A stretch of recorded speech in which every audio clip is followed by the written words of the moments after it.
আজ হচ্ছে শুভ গিরিরাজ গোবর্ধন পূজা। আজকের দিনে ভগবান শ্রীকৃষ্ণ গিরিরাজ ধারণ করেছিলেন, গিরিরাজ পূজা করেছিলেন বৃন্দাবনে 5500 বছর পূর্বে। সেই পরম্পরা আজও বজায় রেখে সমস্ত ভক্তবৃন্দরা, বৈষ্ণবেরা প্রত্যেক বছর এই গিরিরাজ পূজার আয়োজন করে। দেখো কত সুন্দরভাবে এখানে গিরিরাজ তৈরি করেছে ভক্তরা।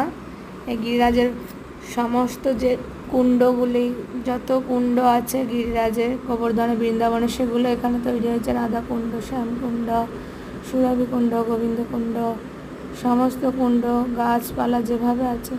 আর এখানে গিরিরাজের মুখে লাড্ডু দেওয়া হচ্ছিল ওদিক থেকে, আর এপাশ থেকে গিরিরাজের প্রসাদ দিচ্ছিল। সমস্ত কত সুন্দর করে সৃষ্টি করেছে, তৈরি করেছে ভক্তরা। গাছপালা, ছোট ছোট গাভীরা, ময়ূর, অনেক সুন্দর লাগে। আর এগুলো ভক্তরা পরিক্রমা করছেন, গিরিরাজের কৃপা আশীর্বাদ লাভ করছেন। হরি বল।